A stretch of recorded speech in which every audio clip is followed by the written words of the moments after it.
Sudah menjadi rahasia umum bahwa Capres Anies Baswedan menjadi musuh bersama penguasa. Hal itu sudah sulit dibantah melihat gelagat rezim dan bawahannya. Tidak terkecuali, cara yang mereka gunakan adalah menggencarkan survei dan hasil survei yang menempatkan Anies Baswedan konsisten ada di urutan ketiga.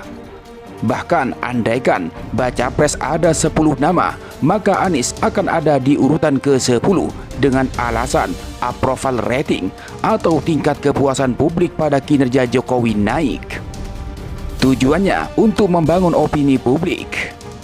Bahkan elit Partai Koalisi Perubahan pun membongkar adanya upaya sistematis menjatuhkan elektabilitas Anies dengan hasil survei dan pengamat yang sudah dikondisikan.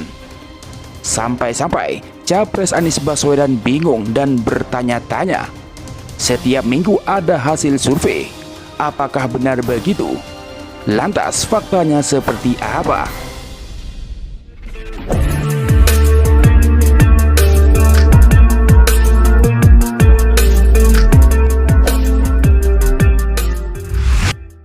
Viral untuk menjatuhkan dan bahkan menggagalkan pencapresan Anies Baswedan. Lawan Anies menggunakan beragam cara. Tidak hanya memutus panggung Anies di tengah publik, tapi mereka juga berusaha mengecoh opini publik dengan hasil survei yang didesain sedemikian rupa agar elektabilitas Anies terus konsisten turun. Menanggapi situasi tersebut, anggota Komisi 3 DPR RI fraksi Partai Demokrat, Beni Kaharman mengungkapkan, kerjasama lembaga survei, pengamat atau intelektual dan pengusaha untuk mengalahkan baca pres Koalisi Perubahan Anies Baswedan. Beni Kaharman mengatakan lembaga survei dibayar untuk memuluskan skenario penguasa agar Anies Baswedan kalah. Salah satunya dengan elektabilitas yang sengaja dibuat rendah. Survei pun dibayar untuk membenarkan skenario penguasa. Skenario untuk mengalahkan Anies dengan berbagai cara, ujarnya dikutip dari akun Twitternya Senin 5 Juni 2023. Kemudian, pengamat dan intelektual juga dibayar agar memberikan statement yang mendukung rencana penguasa. Sedangkan pengusaha diberikan proyek agar keuntungannya bisa digunakan untuk keinginan tersebut. Pengamat dan intelektual juga diberi upah agar memberi komentar yang sejalan dengan kehendak penguasa. Pengusaha dikasih proyek agar dari hasil proyek ada yang disisihkan untuk membayar mereka, ungkapnya.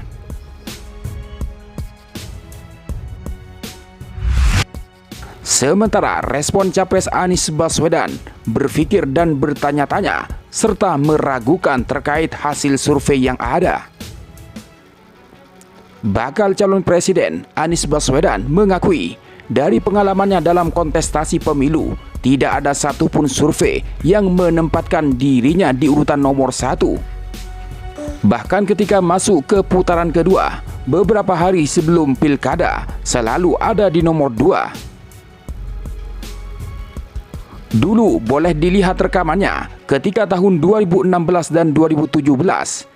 Tidak ada satupun survei yang menempatkannya sebagai nomor 1, ujar Anies Baswedan saat ditemui TV One News di perkemahan Kebon Pines Cikowe, Kecamatan Lembang, Kabupaten Bandung Barat, Rabu 7 Juni 2023. Anies Baswedan menjelaskan, Pilpres masih lama sehingga hasil survei hari ini dijadikannya sebagai feedback. Tapi bagi kita yang penting adalah kerja terus dan menjangkau terus. Jelaskan rekam jejak kita, gagasan kita, jangkau semuanya, ungkap Anies. Menurutnya, bagian survei itu sebenarnya menarik juga buatnya. Kalau Pilpres itu bulan depan dan ada survei tiap minggu, maka itu wajar. Tapi kalau Pilpresnya masih 8 bulan lagi, terus tiap minggu ada survei, kadang saya berpikir dan bertanya, ucapnya. Ini survei menangkap opini atau survei untuk membentuk opini? Ya kita lihat saja nanti. Tapi perjuangan kita jalan terus, pungkas Anies Baswedan.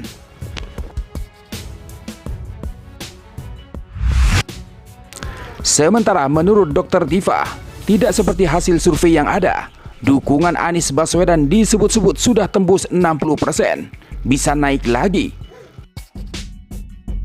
Terbaru, Tifauzia Tiasuma atau yang dikenal dengan Dr. Tifa turut membagikan angka dukungan terhadap bakal calon presiden atau baca pres koalisi perubahan Anies Baswedan berbasiskan faktual dan statistik. Dr. Tifa yang juga pegiat media sosial membagikan angka faktual dan statistik terhadap Anies yang mencapai 60% dan berpotensi bertambah menjelang Pilpres 2024. Faktual based, statistical based, dukungan terhadap Anies Baswedan mencapai 60, akan terus membesar bagaikan bola salju, cuitnya dalam akun Twitternya dilihat pada Selasa 6 Juni 2023 sebagaimana dikutip dari Gelora.co. Namun Dr. Tifa mengatakan ada satu cara yang membuat dukungan kepada Anies Baswedan itu turun, yaitu serangan iming-iming amplop dari pihak lain. Yang bisa merontokkan 60% itu cuma kalau sebagian pendukung rontok hatinya karena iming-iming amplop. Tetapi saya duga tidak banyak. Pendukung Anies adalah rakyat yang cerdas dan beriman. Sulit membengkokkan hati pendukung yang demikian, cetusnya. Sebelumnya, peneliti utama Indikator Politik Indonesia, Burhanuddin Muhtadi, menilai penurunan tren elektabilitas Anies Baswedan karena tingkat kepuasan Presiden Jokowi dan suara Prabowo Subianto naik.